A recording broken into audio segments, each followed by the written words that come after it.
It is an unfortunate truth and a tough conversation to have. The mental health crisis is growing, though. Tonight, suicide is one of the leading causes of death for young individuals. Now, we know there are resources like the National Suicide Hotline 988, but care tailored to teens seems to be lacking. WCNC Charlotte's Michelle Bowden shows us the local facility seeking solutions and filling that need. Hopeway, the nonprofit treatment center that Landry says saved her, has opened a new facility working with kids as young as 12 who battle depression, anxiety, eating disorders, and more. It was super frustrating to know that there was not much help out there. I felt like the world was kind of ending at that point. It was really scary for me. For 2 months, Landry Mazzarell was hanging on by a thread. Ever have suicidal thoughts during that time? I did, yes. She was 17, but to get help needed to be 18. That's because the mental health treatment center her family chose only cared for people 18 and up. It was really scary.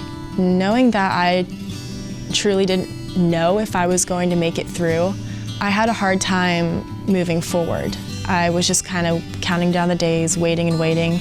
I was very sad a lot of the time. Then a high school senior. She was 2 months from her 18th birthday when she would be old enough to be admitted to Hopeway, a nonprofit treatment facility where adults can live on campus and get intensive therapy. Most of my friends were struggling too, and to know that everyone I talked to said, "Oh my gosh, I'm so anxious," or "Oh my goodness, I'm really sad," and to know how many of my friends were struggling in high school, and to know that there was limited resources, it was incredibly scary. 2 days after my 18th birthday, I walked into Hopeway, and I started my treatment. She says it not only changed her life, but likely saved it. I walked in barely having any hope, being very scared, and I walked out having a plan on how to stay alive. There's no words. I, as a mother, could not imagine that. To hear her story, I almost cried just thinking, like, there's this poor girl out there needing care and there's nowhere to go. And she had to hold on for 2 months to come in at her birthday.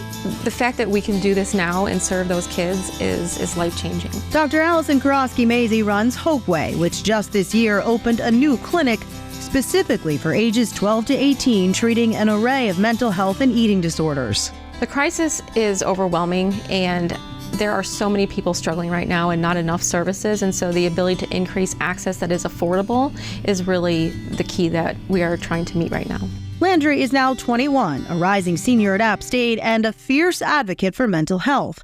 This summer, she's interning at a therapist's office. Advocating for mental health means a lot to me. I don't think a lot of people talk about it, and I know that talking about it saves lives because it saved mine. I'm doing amazing. I'm very happy to be here. I know my support system. I know where I'm at in my life. I may not know all the answers, but I know that I'm on a good path and that I will be okay in the long run no matter what I face. Landry is very involved with NAMI, the National Alliance on Mental Illness, both on campus at App State and with their national programs. Back to you.